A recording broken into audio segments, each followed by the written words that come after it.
At exactly 10 a.m. yesterday, the American dream didn't just fade away, it was officially cancelled by a single, thin envelope. Prince Harry opened the door to the service entrance, expecting a residual check from Netflix or a new Hollywood contract. Instead, he was holding his own financial death warrant, a notice of non-renewal for his homeowner's insurance. What you are about to hear is not a royal rumor.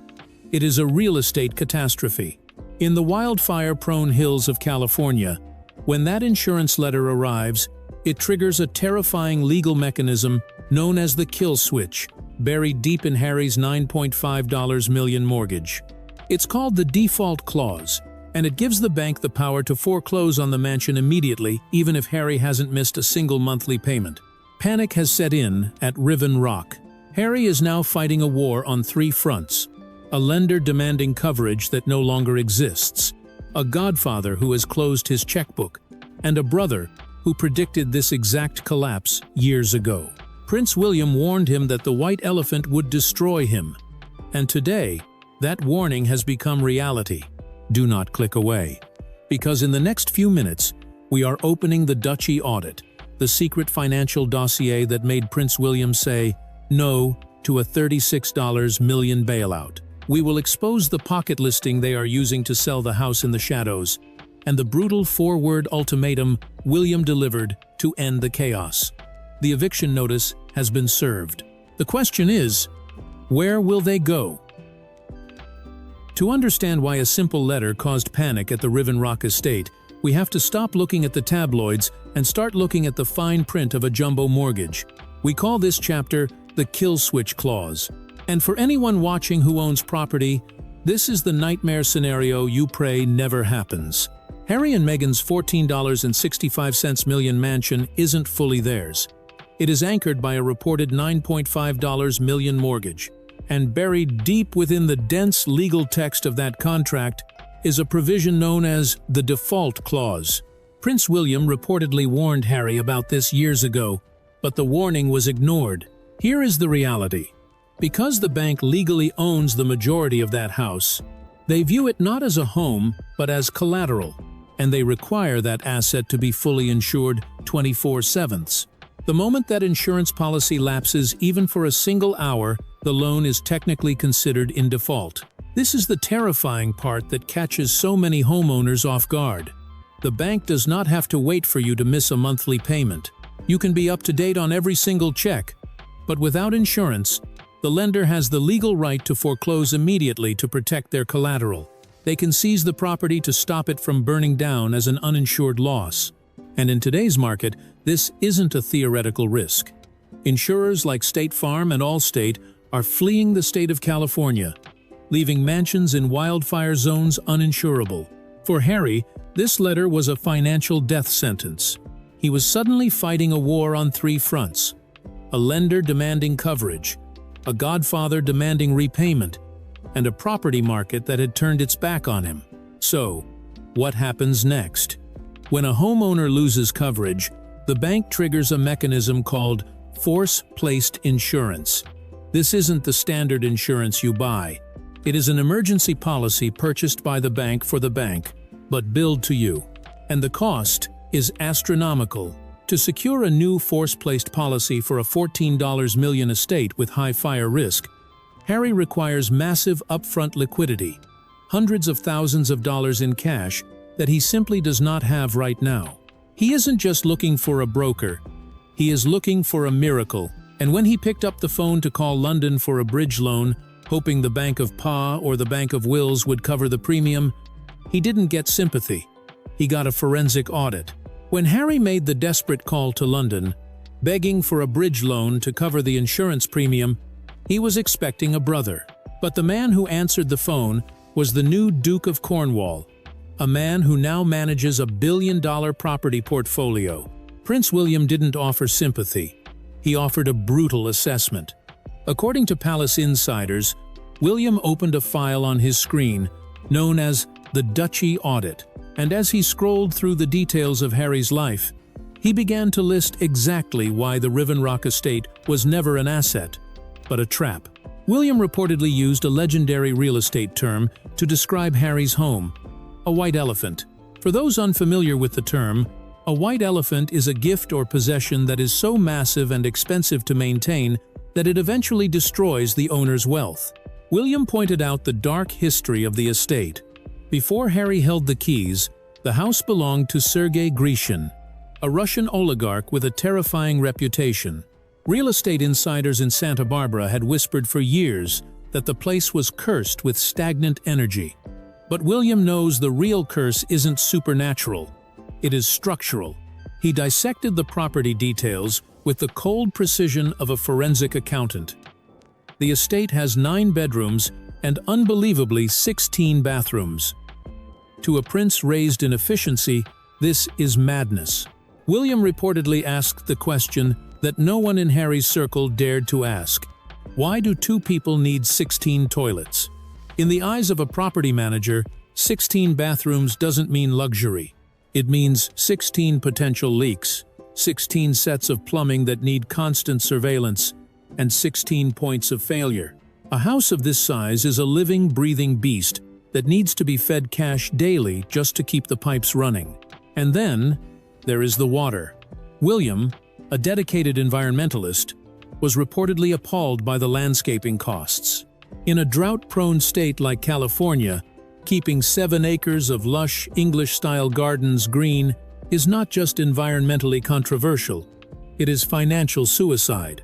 William realized that Harry is literally pouring liquidity into the ground just to keep the grass green for Oprah to see. But the audit didn't stop at utility bills. William pointed to the hidden costs that never appeared on the brochure. The annual property taxes alone exceed $200,000. That is a check Harry has to write every single year to the state of California, regardless of whether Netflix renews his contract or not. With the April tax deadline looming, this is a massive liability. This brings us to the fundamental tragedy of Prince Harry that William tried to explain. Harry was raised in palaces where the lights were always on, the heating was always fixed, and the bills were paid by an invisible hand, the duchy. He had zero concept of the operational costs required to keep a beast like Riven Rock alive. William's verdict was harsh but necessary. Harry traded the constraints of the monarchy for the shackles of a mortgage. He didn't realize that the bank is a far crueler master than the institution. The king might forgive a breach of protocol, but the taxman will never forgive a missed payment. By blocking the bailout, William isn't just acting out of anger. He is refusing to subsidize a lifestyle that is mathematically impossible to sustain. He told Harry that pouring another $36 million into that house is like pouring water into a bucket with no bottom. And unfortunately for Harry, the biggest leak in that bucket wasn't just the plumbing. It was the friends he trusted to hold up the roof. Because just as the white elephant began to trample his bank account, the one man Harry thought would save him decided to walk away. If the crumbling infrastructure of the Riven Rock estate was a headache, what was happening behind the scenes with their billionaire backers was a heart attack. We call this chapter the Hollywood Freeze. Prince William didn't just warn Harry about the plumbing. He warned him about the people. He warned him that in the shark tank of the American elite, friendship is often just another word for investment. And when the investment stops yielding returns, the friendship stops yielding checks. For years, the public narrative has been carefully curated to paint Tyler Perry as the benevolent godfather to baby Lilibet, a spiritual guide offering wisdom and shelter. And initially, that was true. Perry provided a $150 million private jet and a security detail that rivaled the Secret Service. But insiders suggest that the Godfather relationship had evolved into a silent subsidy. Perry began to notice a disturbing pattern found in the ledger.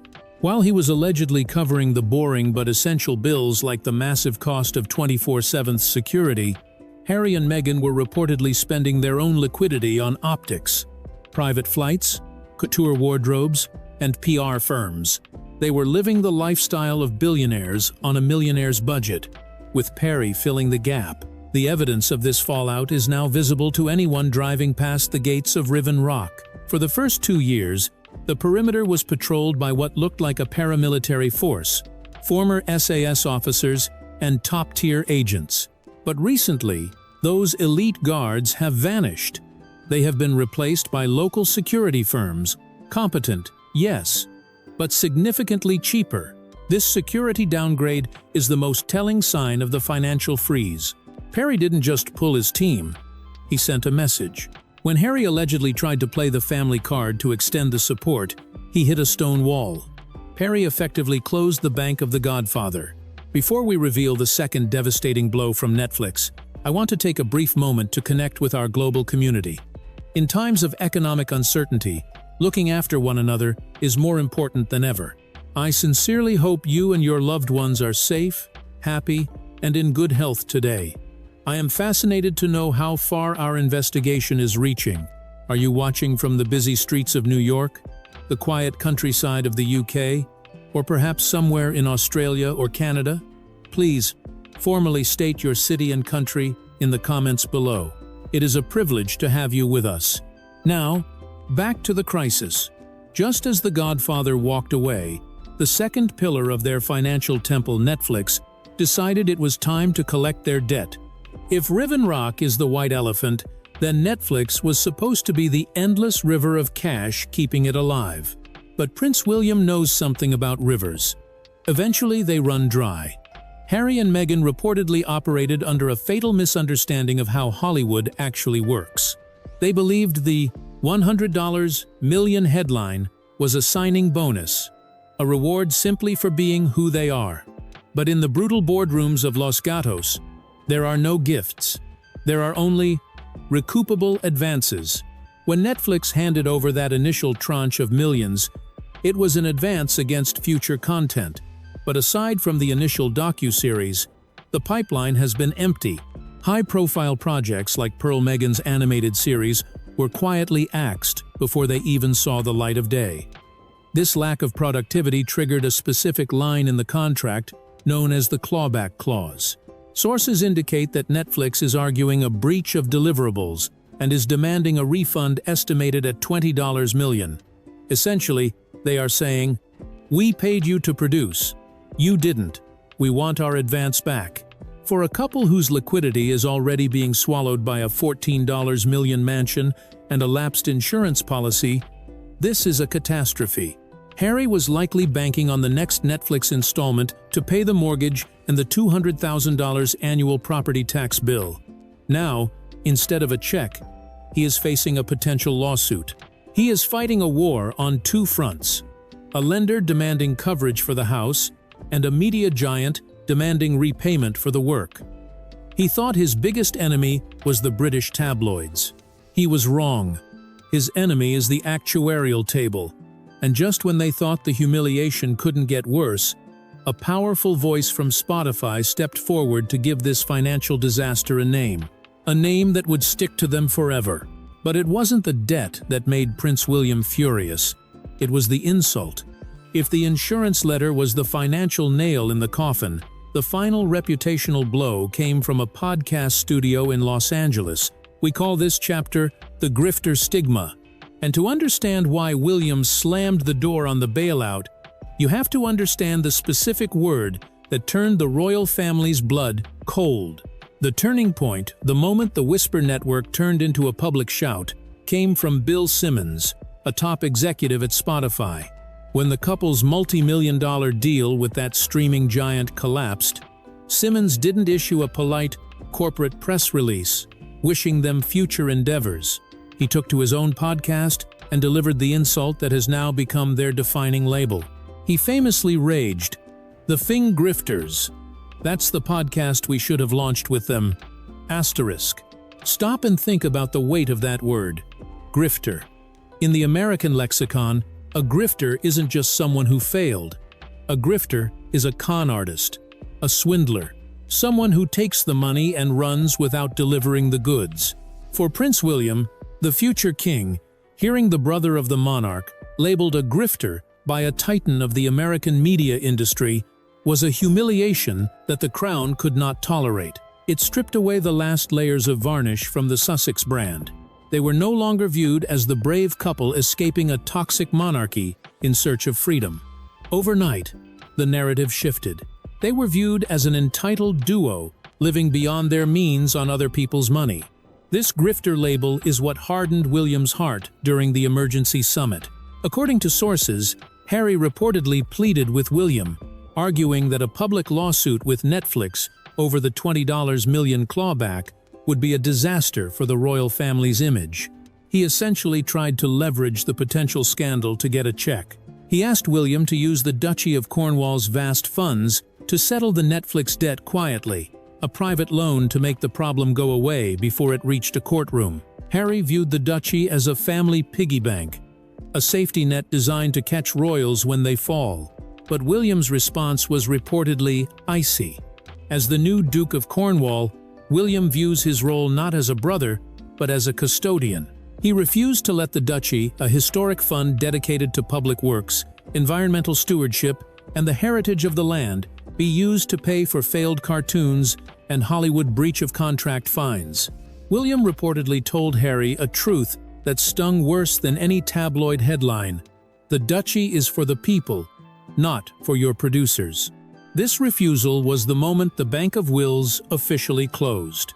William sees the toxic reality that Harry is trying to ignore. The sentiment in Hollywood has shifted. Ted Sarandos, the CEO of Netflix, is running a business that answers to shareholders, not royalty. He cannot justify writing off tens of millions of dollars for phantom producers who show up for photo ops but fail to deliver scripts. The grifter label has made Harry and Meghan a liability. If William were to use royal funds to bail them out now, he wouldn't just be wasting money. He would be validating the grifter accusation. He would be admitting that the royals are funding a fraud. So, the demand for the $20 million refund stands. It effectively freezes their cash flow.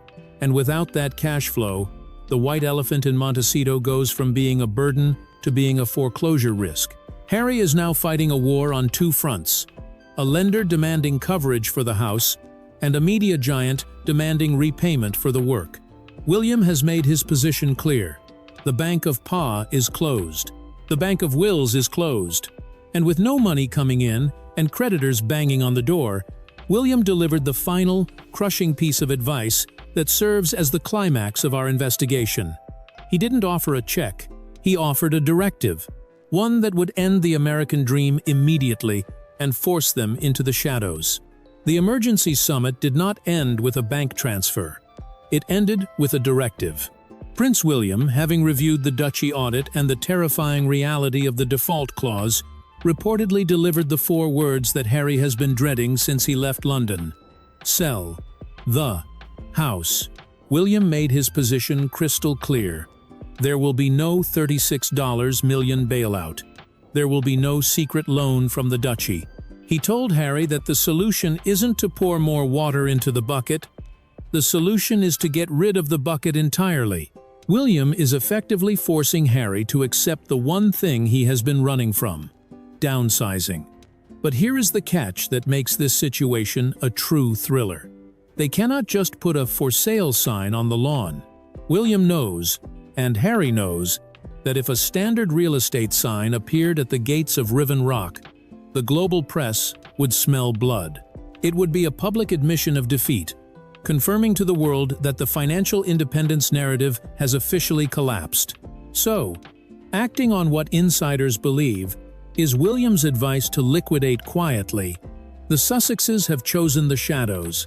They have initiated the one thing that signals absolute desperation in the real estate world: the pocket listing.